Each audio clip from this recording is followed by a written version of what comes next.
안녕하세요. 평화로운 남해 쪽 지방에 살고 있는 40대 여자입니다. 저는 제가 살고 있는 이 도시를 참 좋아해요. 남해도 아름답고 사람들도 참 좋거든요. 게다가 음식도 참 맛있어서 관광객들이 많이 오는 지역이기도 해요.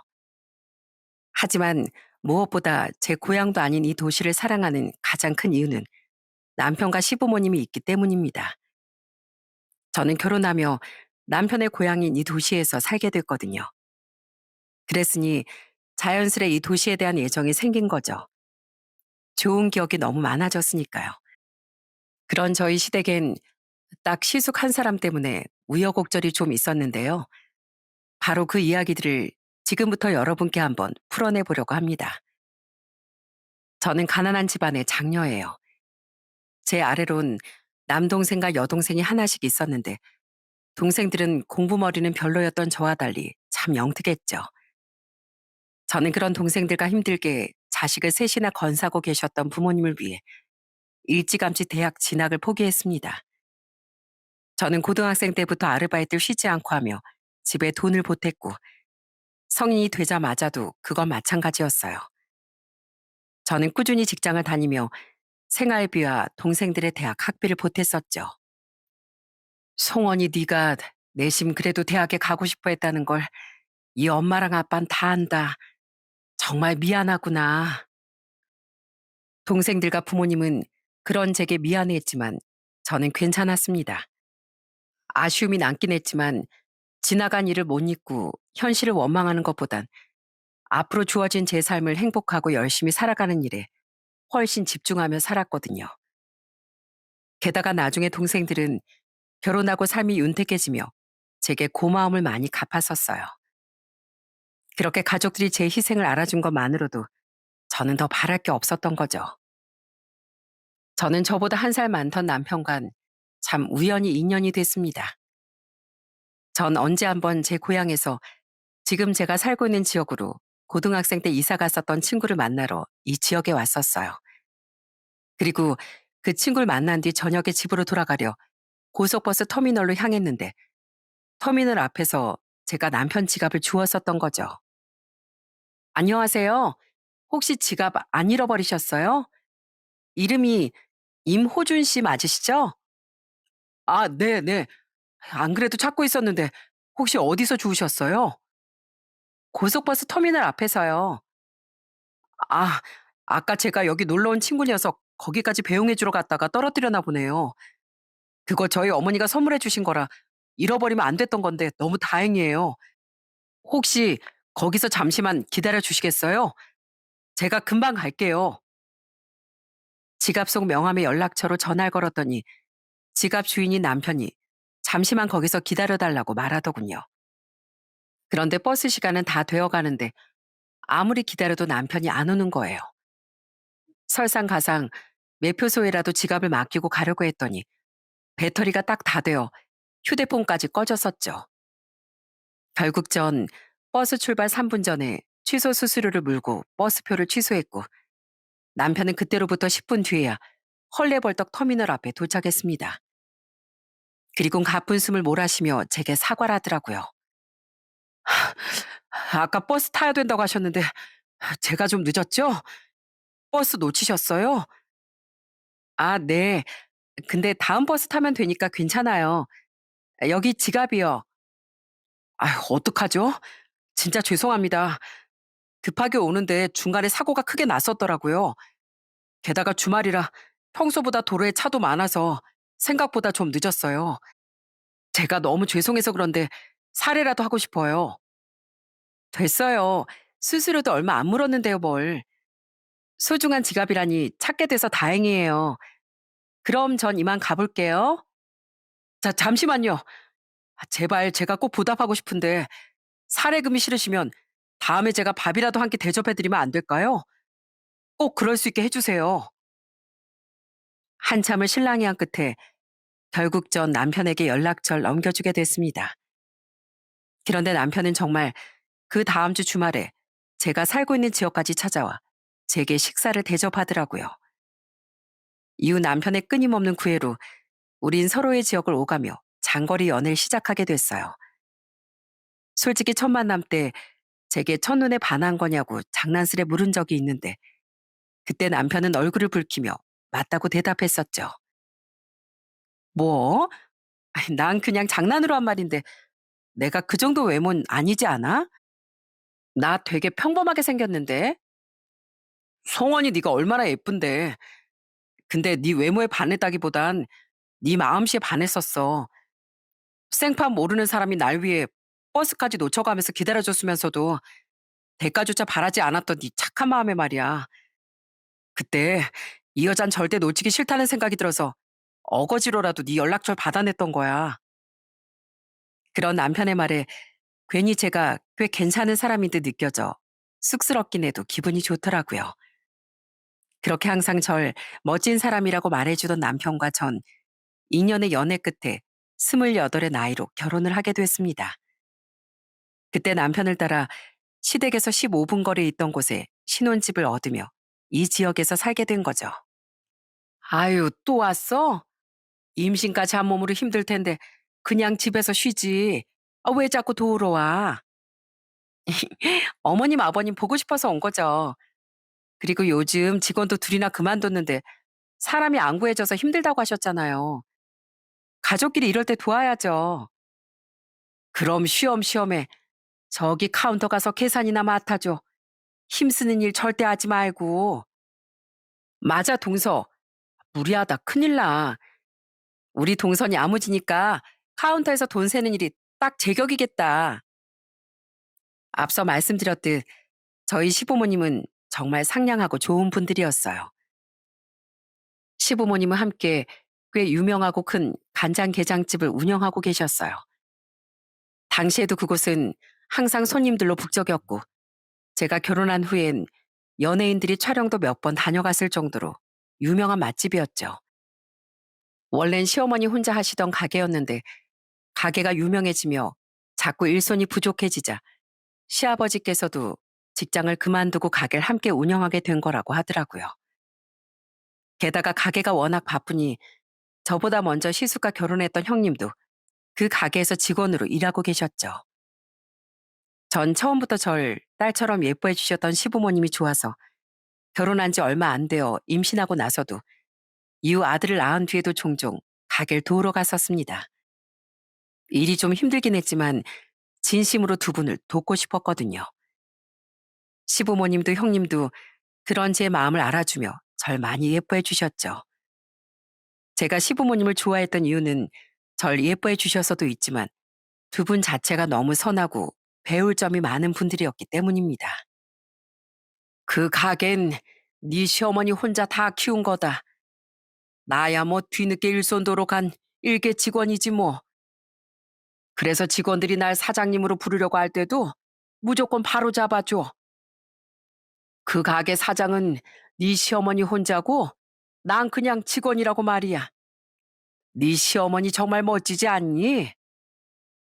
두 분은 참 성실하고 또 서로를 항상 존중하고 배려하셨어요.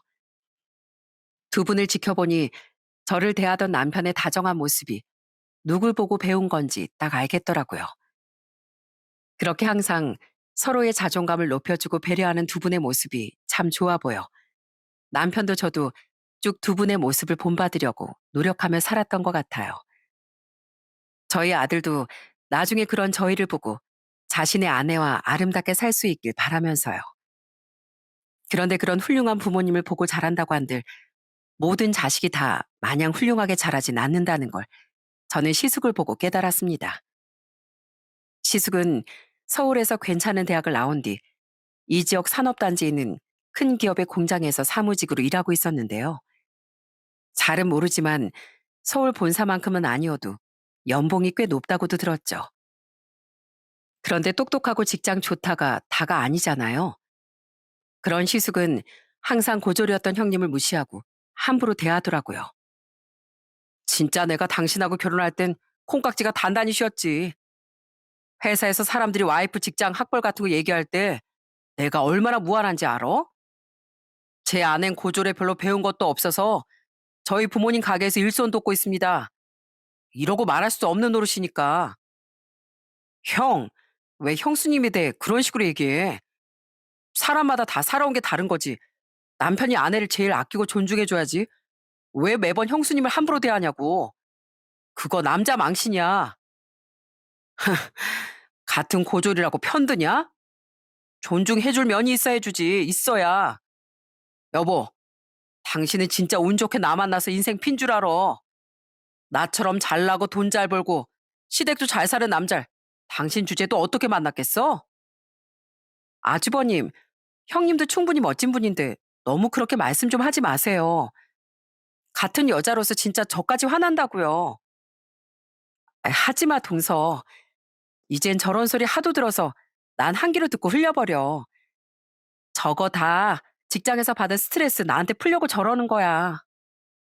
형님은 그런 시수가 결혼할 땐 서로 콩깍지가 단단히 휘었던 것 같다고 말했습니다. 팔자가 꼬이려니 운명의 신이 자기 눈에 장난질을 친 것 같았다고요. 저도 남편도 시부모님도 시숙에게 쓴소리를 거듭했었지만 시숙은 변하지 않았죠. 또 성품이 오만방자했던 시숙은 형님뿐 아니라 남편도 은근히 무시했어요. 제 남편도 저와 형님처럼 고졸이었거든요. 남편은 워낙 어릴 때부터 공부엔 관심이 없어 애초에 기술을 배우는 길을 택했다고 하더라고요. 아우, 허리야. 요즘 허리가 계속 뻐근하네. 야, 그러니까 나처럼 공부를 열심히 했어야지. 그랬으면 그렇게 몸 아플 일 없이 앉아서 일할 수 있었을 거 아니야. 하긴, 넌 공부를 안 한 게 아니라 못한 거지? 나랑 다르게 머리가 안 좋아서. 그렇다고 너무 세상을 탓하지 마라. 원래 세상은 불공평한 법이잖아. 또 시작이다. 저 잘난 척. 난 형 하나도 안 부럽고 세상 탓할 생각도 없거든? 난 내가 하는 일에 대해 만족하고 있고 형 그 오만방자한 성격 갖고 사는 것보단 나로 사는 게 훨씬 좋네. 예, 예. 열등감 폭발해서 발끈하는 소리 잘 들었습니다. 머리에 든 게 없으니까 저렇게 쉽게 발끈하지. 그럴 때마다 남편도 지지 않았지만 자꾸 얄밉게 구는 시숙이 짜증나. 저도 한 번씩 시숙의 말을 받아치곤 했습니다. 아주버님 말대로 세상이 좀 불공평하긴 해요. 그죠? 아주버님은 키도 작고 벌써부터 탈모도 오고 있는데 제 남편은 키도 크고 머리숱도 빽빽하잖아요. 외모도 준수하고요. 뭐라고요? 재수 씨, 지금 너무 무례한 거 아니에요? 네? 무례했어요? 죄송해요. 전 아주버님도 똑같이 제 남편에 대해 그렇게 말씀하시길래 이 정도 말해도 되는 줄 알았죠. 근데 아주버님 운동 좀 하셔야겠어요. 원래 몸쓰는 일하는 사람들도 그렇지만 계속 앉아서 일하는 사무직들도 허리가 엄청 안 좋아진다면서요. 게다가 계속 앉아서만 일하셔서 그런가 아주버님 배가 벌써부터 장난 아니게 많이 나왔잖아요. 제 남편은 날씬한데 그러다 건강 망가지면 큰일 나요. 시숙에게 너무 무리했다고 생각하실 수도 있겠지만 제 남편을 무시하는 사람을 어떻게 그냥 둘 수 있었겠어요? 게다가 제가 좋아하는 형님까지 그렇게 개무시를 했으니 저도 시숙이 너무 얄미웠던 거죠. 그렇게 제게 몇 번 무안을 당하자 은근슬쩍 저까지 무시하려 했던 시숙은 제겐 차마 그러지 못하더라고요. 그런 저와 시숙의 관계를 보며 오죽했으면 형님과 시부모님까지 정말 통쾌하셨죠. 자신들은 말주변이 없어 저처럼은 못했는데 속이 시원하다면서요. 제가 형님을 좋아했던 건 그런 시수가 대체 왜 결혼했나 싶을 정도로 형님이 워낙 좋은 분이었기 때문이었어요. 늘 절 아랫사람이 아닌 귀한 사람 대하듯 존중해줬고 시부모님께도 참 잘하던 천사 같은 분이었죠. 그런 형님이 결국 제가 결혼한 지 3년 뒤쯤 이혼을 선택했을 때 저는 형님의 그런 선택을 강렬히 지지했어요. 나 더 이상은 내 인생이 불쌍해서 그 인간 무시 못 참고 살겠어. 그래서 이혼하자고 통보했어.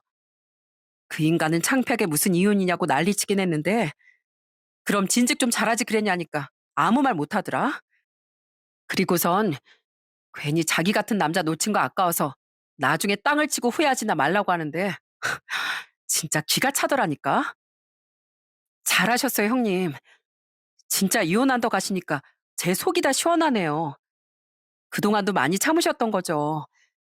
이제 앞으로는 꼭 멋지고 행복하게 사세요. 고마워, 동서. 그 인간 사람 자존감 후려치기에서 벗어난 거 너무 좋은데 다른 식구들하고도 이별하게 된 거 너무 아쉽다. 나 정말 우리 시댁 식구들 좋아했거든. 아까 어머님, 아버님도 찾아뵙고 이혼 소식 알려드렸는데 두 분이 날 끌어안고 울면서 그러시는 거야. 잘 선택했다고. 아들이 그런 못난 놈으로 키워서 우리가 미안하다고 말이야.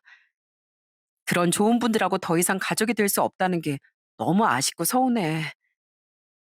그렇게 다른 가족들과는 눈물의 이별을 마친 형님은 자신의 친정에 있는 고향으로 떠났습니다. 시숙과 형님 사이엔 시숙의 신체적 문제로 인해 아이가 없었기에 정말 홀가분하게 말입니다. 이후 형님과 전 지금까지도 언니 동생하며 한 번씩 안부를 묻고 살고 있는데요. 형님은 이혼한 지 4년 뒤엔 시숙과 딴판인 아주 좋은 남자 재혼해 딸도 하나 낳고 행복한 삶을 살고 있답니다. 착한 사람에게 마땅히 돌아가야 할 행복을 누리고 계신 것 같아 형님의 근황을 들을 때마다 저도 참 기분이 좋더라고요. 에미야, 너 지금 취업 자리 찾고 있다고 했지? 그럼 우리 가게 나와서 일하지 않을래? 우리가 월급은 섭섭지 않게 챙겨주마. 직원 중에 제일 믿음직했던 큰애가 나가니까 우리가 너무 힘이 드는데 그 자리를 네가 대신해주면 너무 든든할 것 같구나. 형님이 이혼한 직후 마침 아들을 낳고 맞벌이를 위해 취업 자리를 찾고 있던 제게 시어머니는 같이 일하자는 제안을 해주시더군요. 어차피 그전에도 한 번씩 가서 가게를 돕곤 했었기에 전 반가운 마음으로 시어머니의 제안을 수락했습니다. 일은 이미 익숙해서 어렵지 않았는데 확실히 직업으로 삼으니 몸이 고되긴 하더라고요. 하지만 제가 있어 너무 든든하다며 제게 고마워하셨던 시부모님을 보며 전 열심히 힘을 냈습니다. 점점 나이 들어가는 두 분도 저렇게 힘들게 일하시는데 엄살 피우지 말자고 생각하면서요.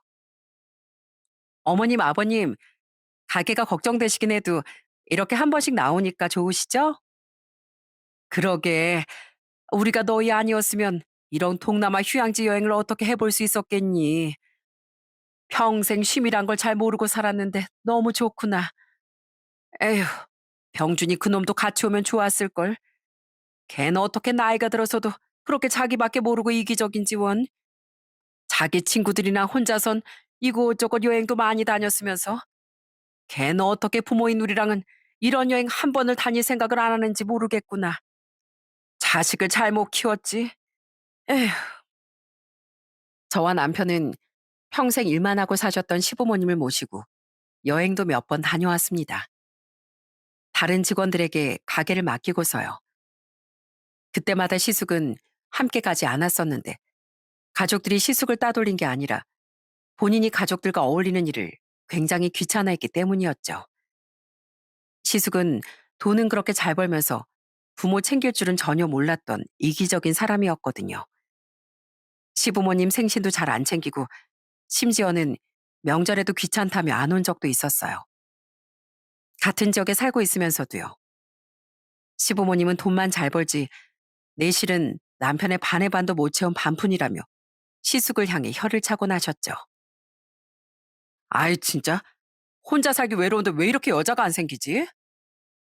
형, 여자 만나러 나가서 잘난 척 같은 거 하고 다니는 거 아니야?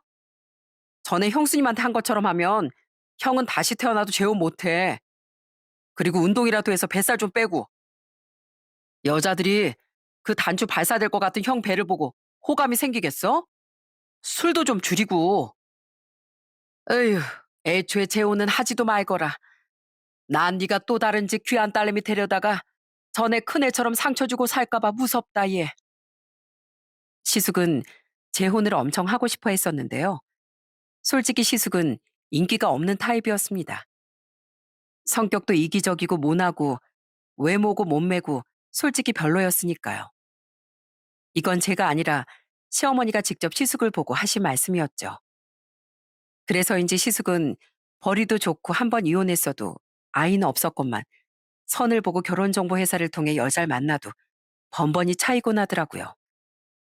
그런 시숙이 형님과 이혼한 지 11년 만에 재혼할 여자를 데려왔을 때 다들 좀 놀랐습니다.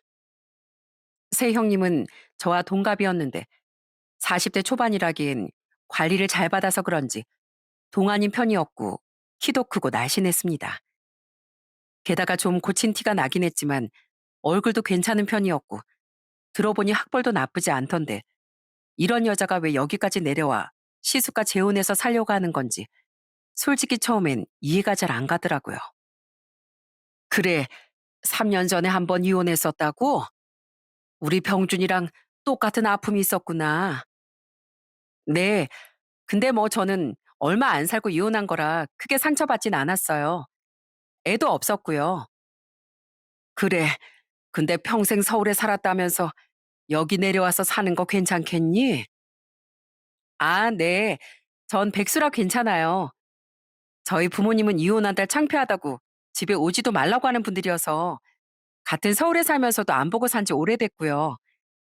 그래도 살기엔 솔직히 서울이 좋긴 한데 병준 씨가 서울로 오면 지금 회사만큼 괜찮은 회사는 못 들어갈 것 같으니까 어쩔 수 없죠 뭐. 그것만 아니면 솔직히 이런 바다 비린내 나는 지방까지 내려와 살고 싶진 않았어요. 하지만 말하는 걸 좀 들어보니 단박에 이해가 가더군요. 아, 끼리끼리 만났구나 하고 말입니다. 시댁 식구들의 고향을 아무렇지도 않게 바다 비린내 나는 지방이라고 말하는 사람이 정상이라고는 생각되지 않았거든요. 시부모님이 그래도 처음 본 날이니 아무 말씀 안 하셨기에 저도 가만히 있긴 했는데 처음부터 새 형님에 대한 첫인상은 그렇게 별로였었죠. 그래도 저와 같은 며느리니 처음엔 형님과 그래도 잘 지내보려고 했었거든요. 하지만 뭘 얼굴을 볼 수 있어야 친해지지. 형님은 시숙처럼 귀찮다며 시댁엔 잘 오지도 않더라고요. 그나마 시부모님의 생신과 명절엔 시숙과 함께 왔었는데 말하는 게 얼마나 얄밉던지 말하는 입을 콱 틀어쥐고 싶을 때도 종종 있었어요. 이 지역은 통 정이 안 가. 뭐 딱히 볼 것도 없고 서울하고 다르게 인프라도 불편하고. 왜요? 여기 남해 바다가 얼마나 아름다워요. 멋진 섬도 많고요. 게다가 여기 요즘 개발도 많이 됐어요. 전 저희 지역 너무 좋은데. 그거야. 동서 원래도 촌 사람이니까 그런 거지. 동서가 서울에 대해 뭘 알겠어? 저 원래 살던 곳도 촌은 아닌데. 아무튼 형님, 전 괜찮은데요. 어머님, 아버님 앞에선 그런 말 좀 하지 마세요. 여기가 평생 살아오신 두 분 고향인데 그런 말 들으시면 기분 안 좋으시잖아요. 동서, 나 서울에서 대학까지 나온 사람이야. 지금 누굴 가르쳐? 입만 열면 불평불만해 서울 사람 부심에 예의도 너무 없던 형님에게 정을 붙이려고 해도 정말 힘들더군요. 또 형님은 명절에도 다 같이 밥상을 차리고 정리할 때도 엉덩이를 거실 소파에 딱 붙이곤 꿈쩍도 않는 철판의 소유자였습니다. 전 귀찮아서 원래 친정에서도 주방엔 일절 출입 안 했었어요. 손톱 새로 한 지도 얼마 안 됐는데 괜히 일하다가 망가지면 짜증난단 말이에요. 우리가 널 부려먹으려고 하는 게 아니라 그래도 가족인데 뭐든 다 같이 하는 게 도리 아니겠니? 그럴 거면 넌 다른 사람들이 하는 음식 먹지도 말거라. 병준이 너도 마찬가지야. 에이, 어머님, 정없게 왜 그러세요? 아유, 알겠어요. 도울게요. 여기서 응원하면 되죠? 힘내라, 힘! 시어머니가 보다 못해 화를 내셔도 형님은 은근슬쩍 빠져나가려고만 했었는데요. 그러다 자기 뜻대로 안 되면 가족들이 다 보는 앞에서 성질도 부리곤 했습니다. 그럴 때마다 시부모님, 특히 시어머니 호통을 듣고 좀 주눅이 들긴 했지만요. 그런데 시숙은 전 형님 때와 달리 새 형님에겐 완전히 잡혀 살더군요.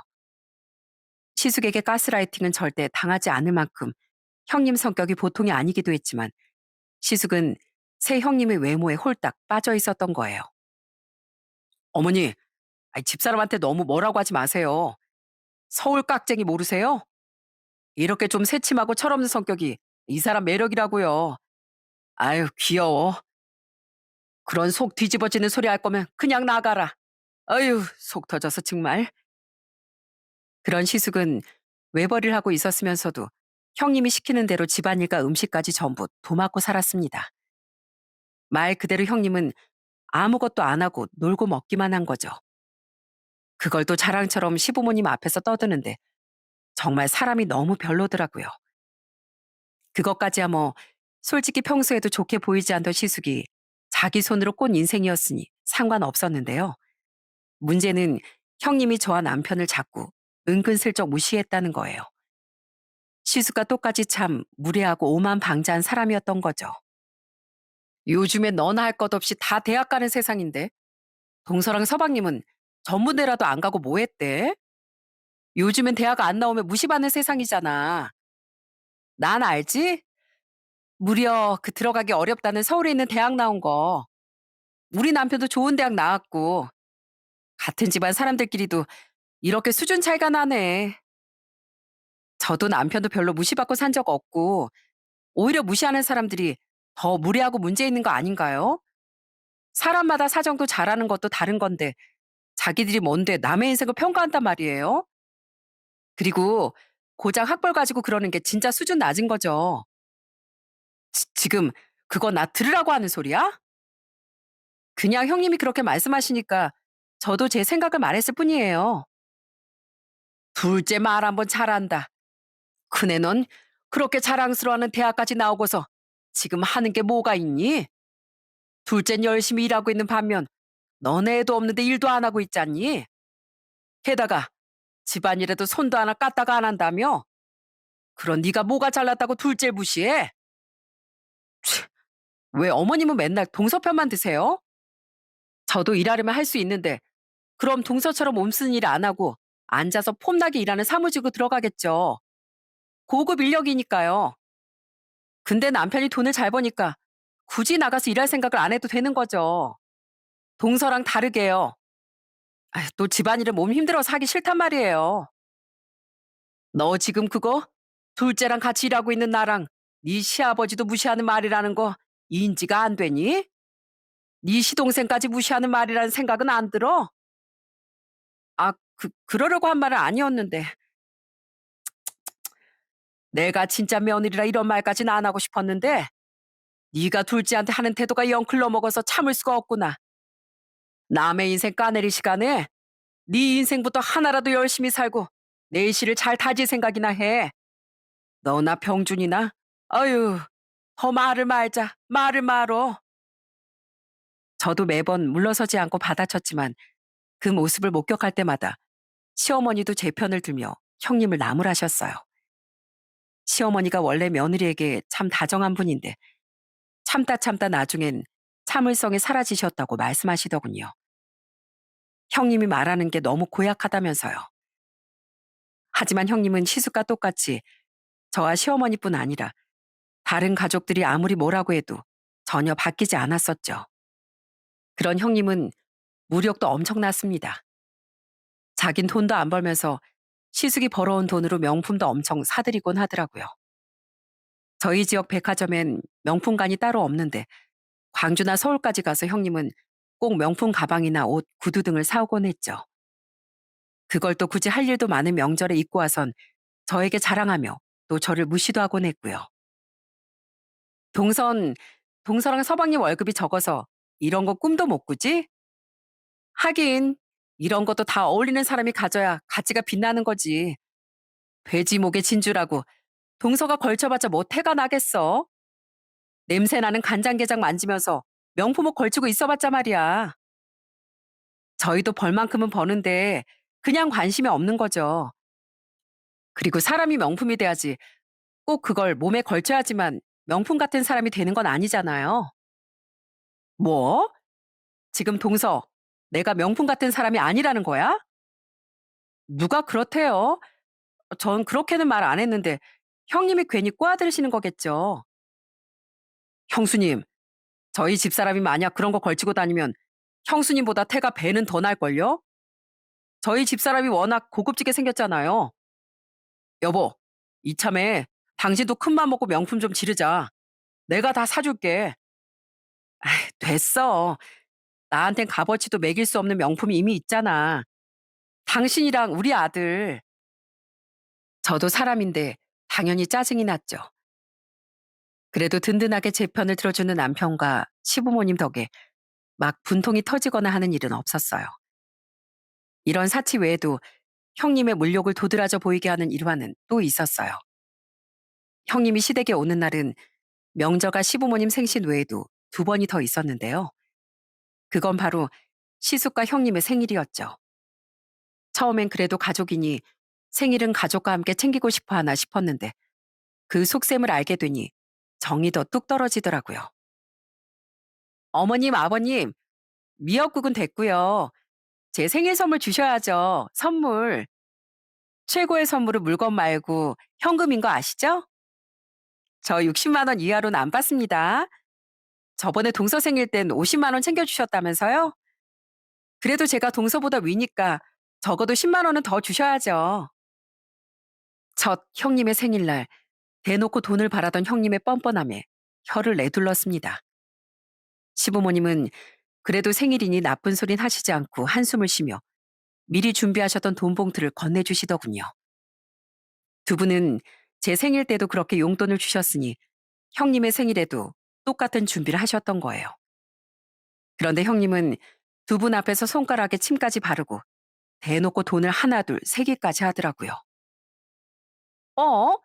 제가 60이라고 했잖아요. 근데 왜 50만 주세요? 찾아놓은 돈 없다. 그리고 너도 둘째도 똑같은 며느리인데 왜 너만 더 줘야 하니? 제가 큰 며느리잖아요. 돈 없으시면 제 계좌로 이체해 주세요. 네? 두 분 다 휴대폰 은행 어플 만질 줄 아신다면서요. 아유, 시끄러워. 뭘 받았으면 감사합니다 하고 감사할 줄 알아야지. 어쩜 그렇게 이런 날까지 우리 언성이 높아지게 만드니? 아유, 싫으면 내놔라. 아니, 누가 싫댔나요? 치, 그럼 5만 원이라도 더 주시지. 진짜 세상에 뭐 저런 사람이 다 있나 싶더라고요. 그래도 시숙은 좀 민망해하는 모습을 보니 생일에 찾아오기란 건 100% 형님의 아이디어인 것 같았죠. 그리고 다음 생일에도 또 돈을 세어보며 제게 준 것보다 더 달라고 또 억지를 부리기에 이번엔 남편이 나서서 큰 소리를 내더라고요. 형수님은 우리 부모님이 돈으로 보이세요? 아무리 형수님이라지만 자식으로서 너무 불쾌하네요. 아니, 전 그냥 두 분이 워낙 돈을 잘 버시니까 그런 거죠.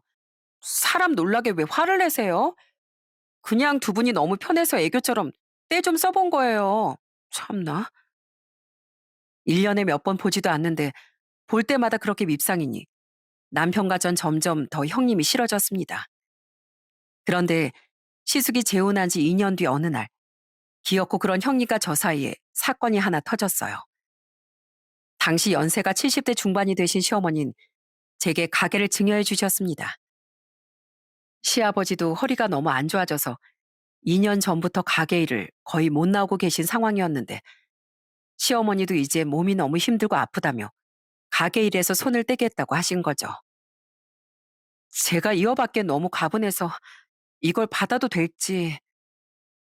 한 달 매출이 잘 나올 땐 2억까지도 나오는 그런 것을 제게 주신다니 좀 과분한 일이라는 생각이 들었어요. 시어머니께서 종종 나중에 가게를 제게 물려준다고 말씀하긴 하셨지만 실제로 그런 날이 오니 조심스러워지더군요. 시어머니는 그런 제 손을 잡고 따스하게 말씀해 주셨어요. 애미야, 넌 평생 친정에서도 여기서도 가족들을 위해 열심히 노력하며 살았잖니. 그러니 이 정도 욕심은 좀 가져도 된다. 네 형님의 반이라도 욕심 좀 부리면서 살아. 넌 그럴 자격이 충분히 있는 아이야. 내가 이 가게를 물려줄 사람은 너 말고는 아무도 없다. 그런 시어머니의 말씀에 그동안 내색하지 않고 열심히 살았던 제 고생이 인정받는 것 같아 눈물이 다 나더군요. 그렇게 시어머니의 식당을 물려받아 사장이 되니 너무 감격스러웠습니다. 지겹도록 가난했던 어린 시절이 생각나고 힘들었던 20대 초중반 시절도 막 떠올랐거든요. 감회가 정말 새로웠죠. 그 소식을 들은 친정 부모님께서도 너무 감사하다며 시어머니께 전화를 걸어 울기까지 하셨다고 하더라고요. 두 분은 그때까지도 여전히 제게 미안함을 가지고 계셨던 거예요. 누구세요? 나야, 동서. 문 좀 열어줘. 그런데 얼마 뒤 형님이 웬일로 저희 집에 찾아왔더군요. 그날 전 오후 출근이라 잠시 쉬고 있었고 남편은 회사에, 아들은 학교에 간 시간이었습니다. 그리고 제가 문을 열자마자 아주 충격적인 일이 일어났어요. 이게 보자 보자 하니까 대체 어디까지 기어오르는 거야? 내가 오늘 동서 기강 좀 바로잡아 주려고 왔어. 아, 형님, 이게 지금 무슨 짓이에요? 지금 제 뺨에 손댄 거예요? 형님은 다짜고짜 현관에서 신발도 벗지 않고 제 뺨을 후려친 겁니다. 정말 별이 번쩍하고 보이며 순간 정신을 못 차리겠더라고요. 그리고 제가 상황을 판단하고 정신을 차리는 동안 형님은 쉬지 않고 제게 소리쳐댔어요. 어머님이 동서한테 그 게장집 증여해 주셨다며? 진짜 기가 차서. 동서가 뭔데 혼자 그 꿀단지를 독차지해? 뭐, 뭐라고요? 지금 그것 때문에 다짜고짜 이 난리를 치고 있는 거라고요? 그럼 내가 열이 안 뻗치게 생겼어? 내가 괜히 여기까지 재혼하러 왔겠어? 내 남편 버리도 버리지만 시댁들 집이 잘 나가는 게장집을 한다고 해서 내가 남편이랑 재혼했던 거야. 나중에 그 늙은이들 늙고 병들면 당연히 장남인 내 남편한테 그 가게가 넘어올 줄 알고. 어이없어서 정말. 형님은 가게 나와서 카운터 한 번을 본 적 없으면서 왜 가게를 욕심내요? 형님이 오면 뭘 할 수 있다고요? 형님이 그 가게를 위해 한 게 뭐가 있다고 군침을 흘려요? 배울 만큼 배운 내가 그 냄새나는 개를 왜 만져? 내가 왜 힘들게 그 수준 떨어지는 일을 하냐고? 당연히 내 남편한테 넘어오면 권리금 세게 받고 팔거나 직원들만 열심히 굴리고 난 돈만 만지려고 했지. 근데 나보다 족보상 서열도 낮은 게 어디서 그걸 홀랑 받아 처먹냐고? 당장 안 내놔? 내놔. 그 가게 내 거야. 어디 감히 둘째 주제. 안 그럼 진짜 나한테 매운맛 한번 제대로 볼 줄 알아? 그 가게는 어머님이 저한테 정당하게 물려주신 거고요. 그건 형님이 왈가왈부할 일이 아닌 것 같네요. 형님한테 그럴 자격도 없고요. 형님 지금 이러는 거 진짜 추하고 탐욕스러운 짓이에요. 아세요? 뭐야? 이게 진짜? 그래, 오늘 아주 날 잡자. 어? 생각이 얼마나 짧으면 그걸 억지를 써서 빼앗을 생각을 한답니까? 정신을 차린 전 기가 차다는 듯 쏘아붙였어요. 그러자 형님은 완전히 눈이 뒤집혀선 또 손을 올리려고 하더군요.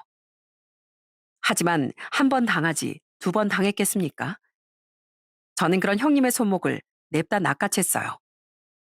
그리곤 다른 손으로 조금 전 제가 당했던 싸대기를 똑같이 되갚아줬죠. 아! 야, 나, 나 네 형님이야. 근데 어디 감히, 근데 어쩌라고? 네가 나보다 형님이면 남의 얼굴에 막 손대도 되는 거야? 이게 진짜 상종하기도 싫은 거. 그래도 형님이라고 꼬박꼬박 대우해줬더니 사람을 아주 물러봤네.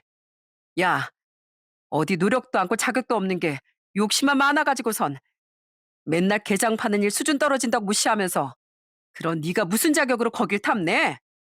거긴 만약 내가 안 물려받았다고 해도 너 같은 거한테 넘어가기엔 택도 없는 귀한 곳이야. 어머님이 얼마나 피땀 흘려가며 일군 곳인데. 또 동서, 지금 나한테 반말하는 거야? 넌 먼저 내 뺨도 쳤는데 동갑인 마당에 내가 반말도 못할 건 뭐야? 야, 추하게 좀 살지 마. 사람이 뭐든 정당하게 노동하고 대가를 얻길 바래야지. 자기는 아무것도 안 하면서 어디서 놀부심볼 부려? 너 아주버님이 맨날 너한테 껌뻑 죽으니까 아주 기가 하늘까지 솟아나 본데 이 집안에 만만한 사람 아무도 없어. 알았어? 또 이딴 못된 짓 하면 그때 네 재산날 될 줄 알아. 이게 진짜 아 짜증나. 진짜 이 짜증나는 짓구서. 제가 말발로도 질 것 같자 형님은 발을 마구 동동 구르며 성질을 있는 대로 내더군요. 자기 머리까지 막 쥐어 뜯어가면서요. 그 순간 그런 형님의 뒤통수를 아주 세게 후려쳐버린 사람이 있었습니다. 아! 어, 어머님? 어머님이 왜 여기? 아까부터 와 있었다. 어쩔래? 그건 바로 시어머니였어요. 그날 시어머니는 잠깐 가게 일 관련해서 제게 전해줄 것이 있다며 저희 집에 놀러와 차를 한잔하고 계셨습니다. 그리고 마침 시어머니가 배가 아프다며 화장실에 가 계시던데 마침 형님이 찾아왔던 거죠. 화장실에서 모든 얘기를 다 들은 시어머니는 화가 날 대로 난 상태였고 머리를 쥐어뜯느라 화장실에서 나온 시어머니를 못 본 형님에게 통쾌한 응징까지 해주셨던 거예요. 시어머니는 자신을 보고 크게 당황한 형님에게 불같이 화를 내셨습니다. 이게 그래도 며느리라고 최대한 참아줬더니만 감히 둘째 얼굴에 손까지 대? 그리고 뭐 늙은이들? 아, 그것도 다 들으셨어요?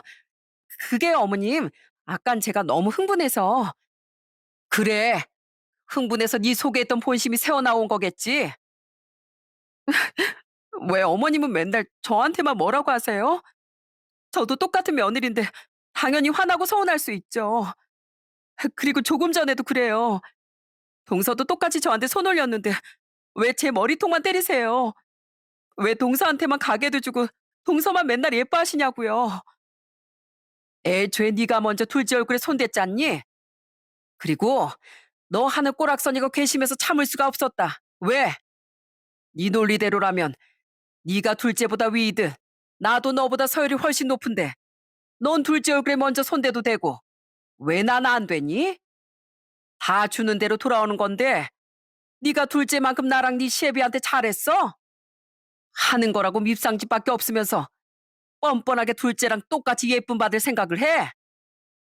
그, 그래도 가게 문제는 다르죠. 그건 당연히 저랑 저희 남편한테도 권리가 있는 거잖아요. 권리? 너도 병준이 그놈도 그 가게 와서 설거지 한 번 한 적이 없는데 무슨 권리? 둘째는 그 가게에서 무려 13년 일하고도 그 가게 밖을 주저했는데 넌 결혼한 지 2년밖에 안 된 애가 그 가게 와서 설거지 한 번 한 적 없는 네가 뭔데 가게를 탐내?